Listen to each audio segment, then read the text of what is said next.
Hi everyone, welcome back to Noxus Gaming and to our lore series following the 40k timeline. In today's video we'll be looking at the Laer Campaign.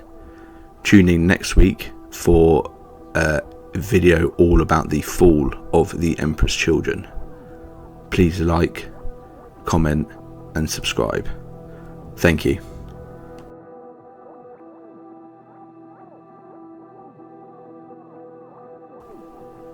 Victory is not always what it seems.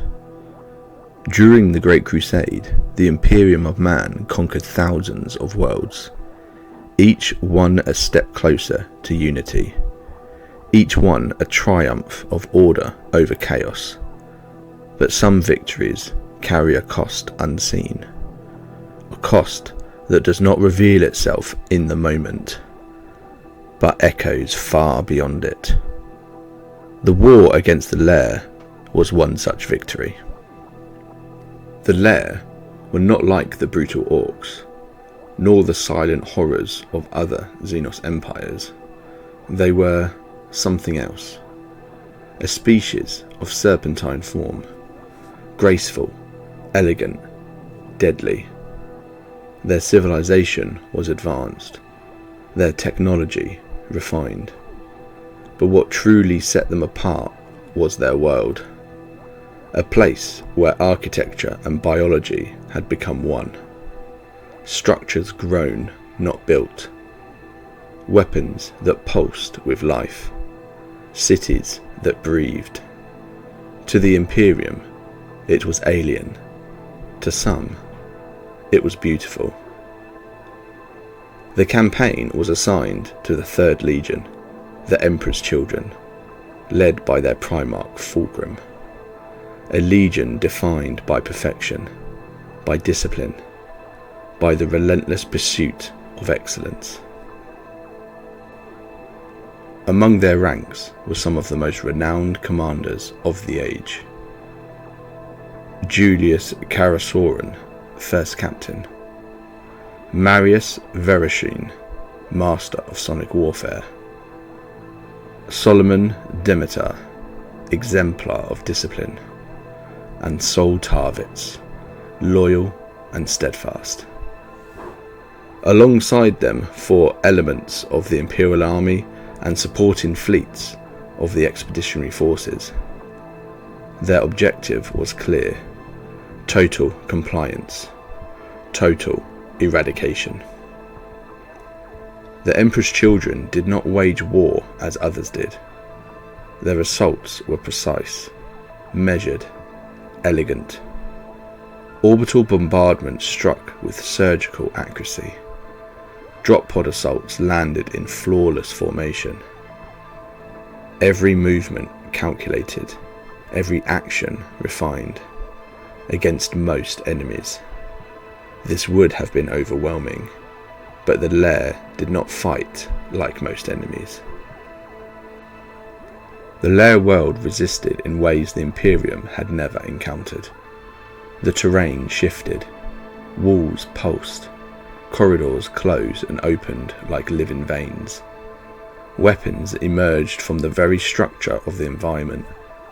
The battlefield was alive, and it reacted, adapting to the invaders, learning from them.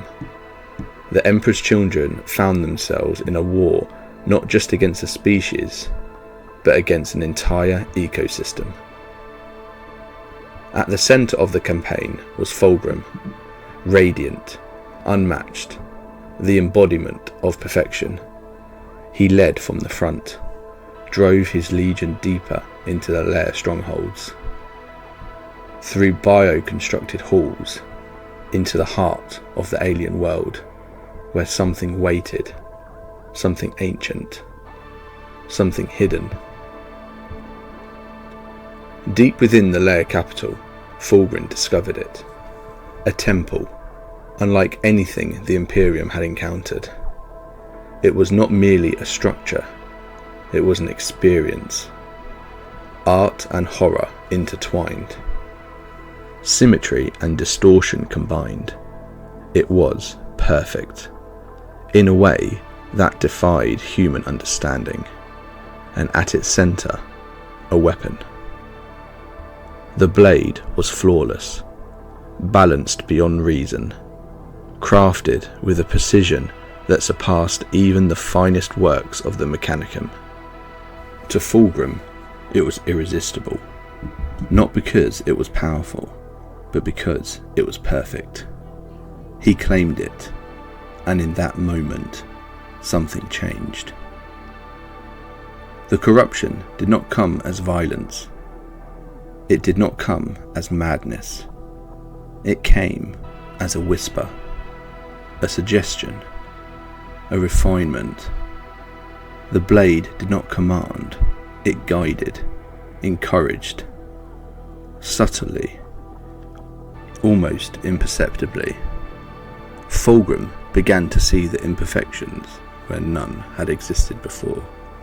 In his legion, in his allies, in himself.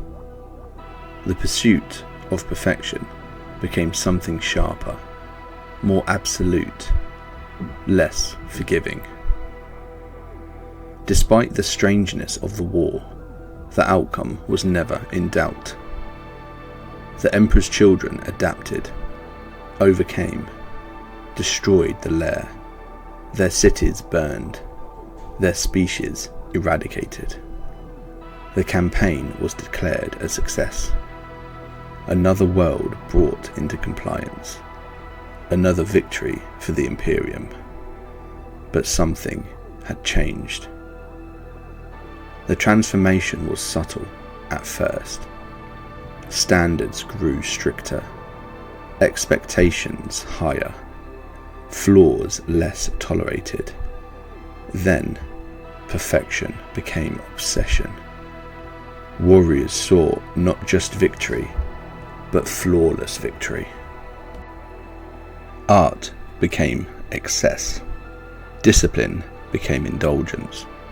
The line between excellence and excess began to blur, and at the centre of it all, Fulgrim, guided by something unseen. The Laer Campaign was recorded as a triumph, a demonstration of the Emperor's children at their peak. But history would remember it differently, not as a victory, but as a beginning. Because corruption rarely announces itself. It does not arrive with fire and fury. It arrives quietly, as improvement, as refinement, as perfection. And by the time it was recognized, it was already too late.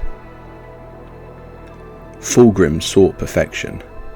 He found it, in a blade, in a moment, in a choice. The Laer were destroyed, their world silenced, their legacy erased.